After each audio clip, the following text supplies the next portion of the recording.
গাজায় হামাসকে পরাজিত করা এবং সেখানে থাকা ইসরায়েলি বাকি জিম্মিদের মুক্ত করতে বড় ধরনের সামরিক অভিযান শুরু করেছে ইসরায়েলি সেনাবাহিনী। শনিবার রাত থেকে গাজায় ইসরায়েলি হামলায় একদিনেই ২ শতাধিক ফিলিস্তিনি নিহত হয়েছেন বলে স্থানীয় হাসপাতাল সূত্রের খবর জানিয়েছে। গাজায় হামাস নিয়ন্ত্রিত স্বাস্থ্য মন্ত্রণালয় অভিযোগ তুলেছে, নির্দিষ্টভাবে হাসপাতালগুলিকে বেছে বেছে ধারাবাহিক আক্রমণ চালিয়ে যাচ্ছে ইসরায়েল। বিবিসির এক খবরে বলা হয়েছে, ইসরায়েলি প্রতিরক্ষা বাহিনী তাদের হিব্রু ভাষায় পরিচালিত এক্স অ্যাকাউন্টে এক পোস্টে জানিয়েছে, তারা অপারেশন গিডিয়ানস চ্যারিয়র্স নামে একটি সামরিক অভিযান শুরু করেছে, যার লক্ষ্য গাজায় কৌশলগত এলাকার দখল নেওয়া।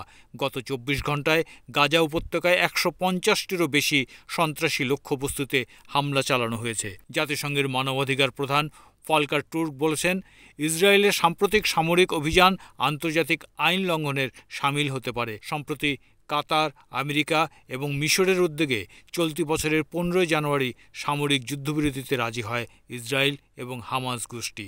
তবে প্রথম দফার ওই যুদ্ধবিরতির মেয়াদ শেষ হওয়ার পরে মার্চের গোড়ায় ফের গাজায় হামলা শুরু করে ইসরায়েলি সেনা। গত কয়েকদিন ধরে গাজায় আক্রমণ আরও তীব্র করেছে ইসরায়েলি বাহিনী। হামলার বিষয়ে ইসরায়েলের তরফে কোনো তাৎক্ষণিক প্রতিক্রিয়া পাওয়া যায়নি।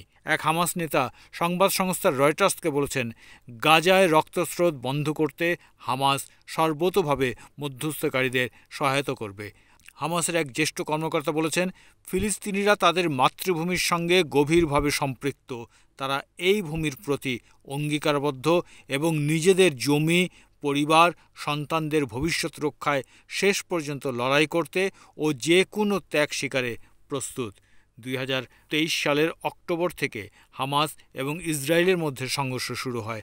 গত ১৯ মাস ধরে চলা এই সংঘর্ষে ৫০,০০০-এরও বেশি প্যালেস্টাইনের মৃত্যু হয়েছে, আহতের সংখ্যা আরও বেশি।